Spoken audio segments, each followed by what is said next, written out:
Thoothukudi collector அலுவலகம் அருகே கயிறு கட்டி மீட்கும் பணியானது நடைபெற்று வருகிறது. விவரங்களை எமது செய்தியாளர் ஜெபர்சன் வழங்கிட கேட்கலாம். ஜெபர்சன், அந்த பகுதியில் நடக்கும் மீட்பு பணிகள் குறித்தான விவரங்கள்.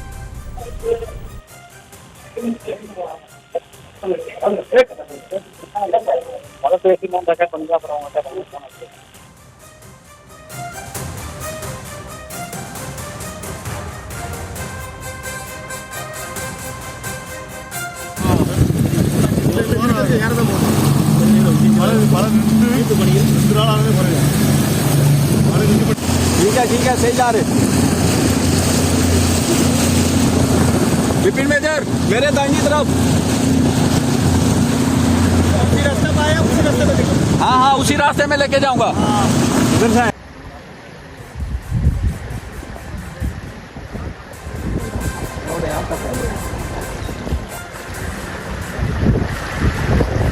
தூத்துக்குடி கலெக்டர் அலுவலகம் அருகே வெள்ளம் சூழ்ந்திருப்பதால் கயிறு கட்டி மீட்கும் பணிகள் அங்கு நடைபெற்று வருகிறது. விவரங்களை செய்தியாளர் ஜெபர்சன் வழங்கிட கேட்கலாம். ஜெபர்சன், விவரங்கள்.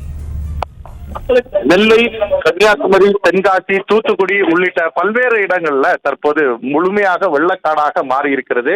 இதன் காரணமாக மக்களுடைய இயல்பு வாழ்க்கை முற்றிலுமாக முடங்கி போயிருக்கிறது.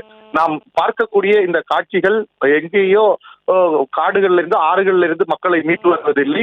நகரம், தூத்துக்குடி நகர பகுதியில் இருக்கக்கூடிய மாவட்ட ஆட்சியர் அலுவலகத்தின் சுற்றுவட்டார பகுதிகள் முழுமையாக மூழ்கி ஏதோ அணை போல அல்லது ஒரு பெரிய காட்டாறு போல காட்சி அளிக்கிறது. இந்த பகுதி முழுமையாக வீடுகள் இருந்த பகுதி அனைத்துமே மூழ்கி போய் கிடக்கிறது.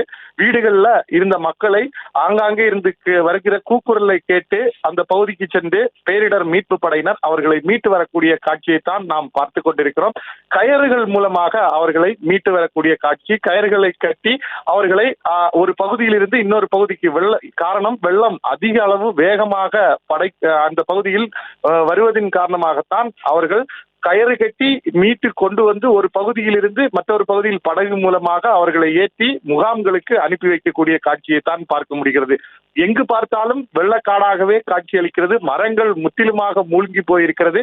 எங்கு மரம் இருக்கிறது, எங்கு சாலை இருக்கிறது, எங்கு வீடு இருக்கிறது என்பது கூட தெரியாத அளவுக்கு முழுமையாக மூழ்கி போய் கிடக்கிறது தூத்துக்குடி மாவட்டம். இந்த தூத்துக்குடி மாவட்டம் முழுமையாக வெள்ளக்காடாக மாறி இருக்கும் நிலையில்தான் எந்த பகுதியில் வீடு இருக்கிறது, எந்த வீட்டிற்குள் மக்கள் இருக்கிறார்கள் என்பது கூட தெரியாமல் முற்றிலுமாக முடங்கி போயிருக்கிறார்கள். வீடுகள் இடிந்து விழுந்த காட்சிகளை எல்லாம் நாம் பார்க்கிறோம். சாலை ஏது, குளம் ஏது, ஏரி ஏது என்று தெரியாத அளவிற்கு வெள்ள நீர் சூழ்ந்திருக்கிறது. இந்த பகுதிக்கும் சென்று பேரிடர் மீட்பு படையினர் ஆங்காங்கே படகுகள் மூலம் சென்று விசில் அடித்து வருகின்றனர். விசில் சத்தத்தை கேட்டு யாரேனும் அங்கிருந்து குரல் கொடுத்தால் உடனடியாக சென்று அவர்களை மீட்கும் பணியை அவர்கள் தீவிரம் காட்டி வருகிறார்கள். இது தூத்துக்குடி மட்டுமல்லாமல் நெல்லை, தென்காசி, கன்னியாகுமரி உள்ளிட்ட அனைத்து பகுதிகளுக்கும் இது போன்று பல்வேறு பேரிடர் மீட்பு குழுவினர் அனுப்பி வைக்கப்பட்டிருக்கிறார்கள். செய்திகளை உடனுக்குடனும் துல்லியமாகவும் தெரிந்து கொள்ள சப்ஸ்கிரைப் பண்ணுங்க.